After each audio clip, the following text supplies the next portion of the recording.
What's up, guys? This is a continuation of my tier list, season 15, and this will be mid lane. I covered jungle and top lane before.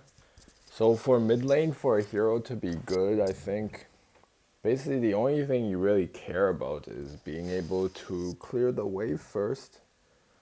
There's not much else to care about, really, as long as you can clear the wave first and you have some mobility, then you're pretty much going to be tier 1. Tier 2 and 3 are pretty much similar, but again, it's about who clears the way first, who does damage in team fights, who has gap closer, and yeah, it's pretty hard to explain why exactly each hero is in which tier list, but I'll do my best.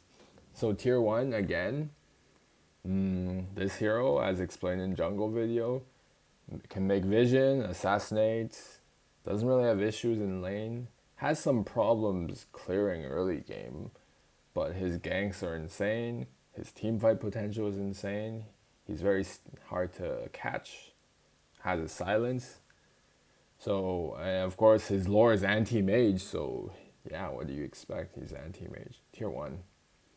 Also tier 1, don't need to explain why. Maybe she, thing is, she's just annoying to play against. That's why she's always banned.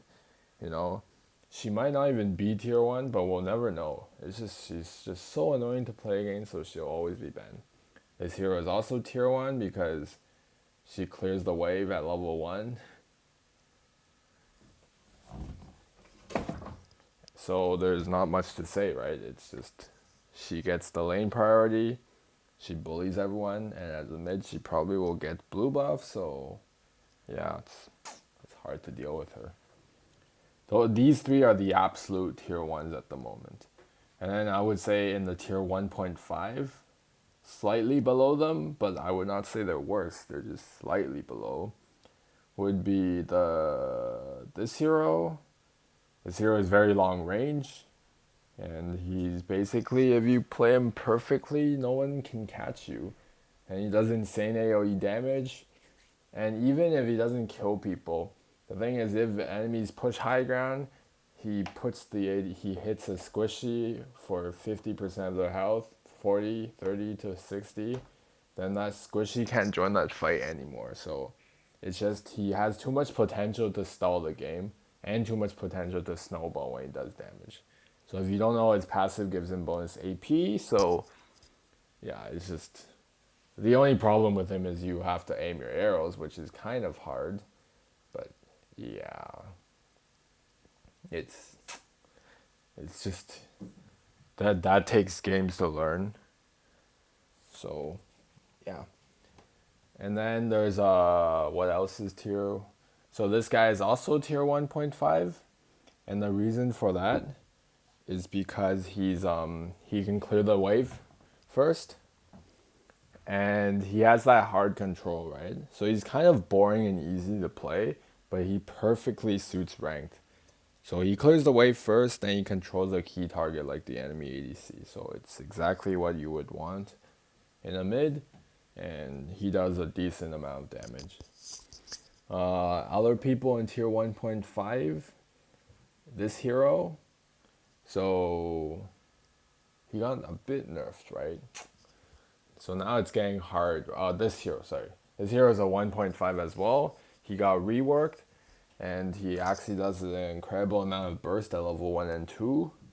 The only problem with this hero is that he's not very bursty late game, mid game. He's more poke oriented. So I don't know if your team will understand that. It's kind of hard to play around this playstyle in this meta. But he's very, very strong, and you can see him in KPL. It's obvious that this is an incredible hero at the moment. Okay, so now let's do tier 2. So tier 2 will be divided in two parts. I feel like there's three heroes that should always be respected because they're the OG, and it's this hero, and this hero. So these three heroes, they are put in tier 2, but in absolute highest elo, they're the tier zeros, because these three heroes are the heroes that can outplay the most because they have gap closers. So they can style on anyone in team fights. They can win 1v1s against the tier zeros and tier ones as well, and the 1.5s. So it's just that their stats suggest that they would be in tier 2, but if you seriously put time into these three heroes, forget about the rest, dude. You'll just be the best mid in China. So yeah, these three heroes, absolute outplay potential. They do insane damage too. It's just there are some reasons that prevent them. Like if you had 200 games on her, 200 games on him, and him, then this person would beat her. But if you had 500 games on her, 500 games on him, probably she would win. And if you had 500 on her and then maybe just 100 on the easy heroes like him, she would stomp this hero. So yeah, they're worth putting games into because they're always going to be viable. And you'll notice that if you look at the top 10 summit, they main these heroes. They don't main garbage like this shit. They main like her, and like him. So yeah. And then the other side of tier 2 is the actually like, just tier 2 is her. She just she doesn't do much, she just stuns and does AoE. People learn to not stand in her ult. His poke is very annoying. This guy's poke is very annoying, but that's just about it. And if you've noticed, the meta is getting tankier, so he's getting less useless.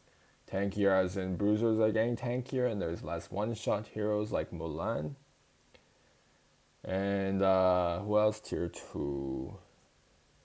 And then this hero, she has her global ult, and she has some nice CC.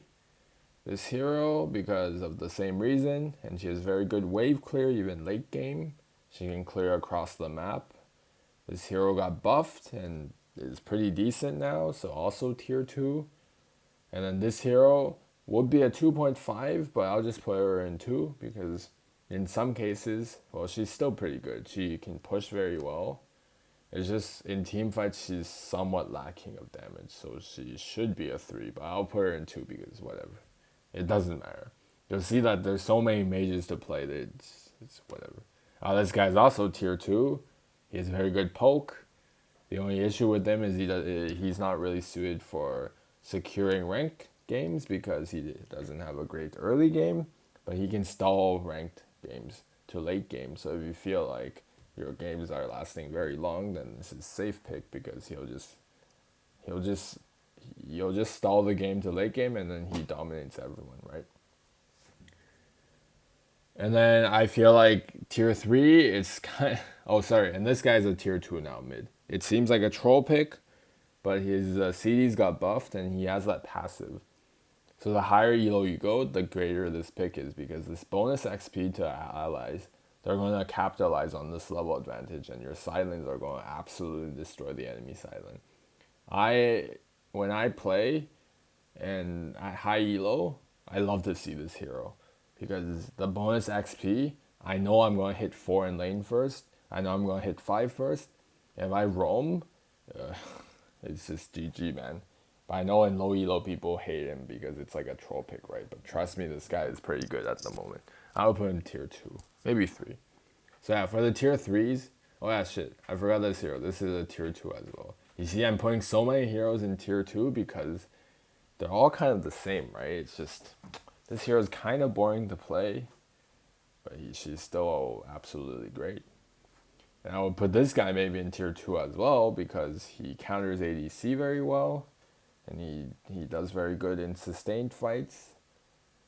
So yeah, and then you can make an argument for this guy in tier 2 as well. But I'll just put him in tier 3. You can make an argument for her in tier 2, but I think she's 3.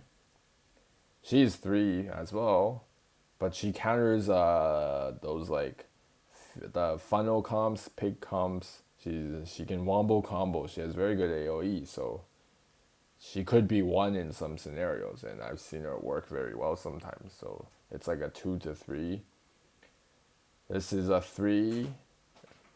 This is a 3. This is a 3. Any other mages? This is also kind of a 3. This is a 2. Yeah, his hook does a lot of damage. It's very fun to pop stomp with this hero. And he's not bad in any sense mid. It's not a troll pick. Anyone else I've missed? This is a 2 mid lane, but you need a lot of games. This girl is very good mid lane. She has long range and she clears the wave safely. And yeah, this is a 3 mid lane. So yeah, as you can see, you can play a lot of people mid. It's just you can play him mid as well. It's just, yeah.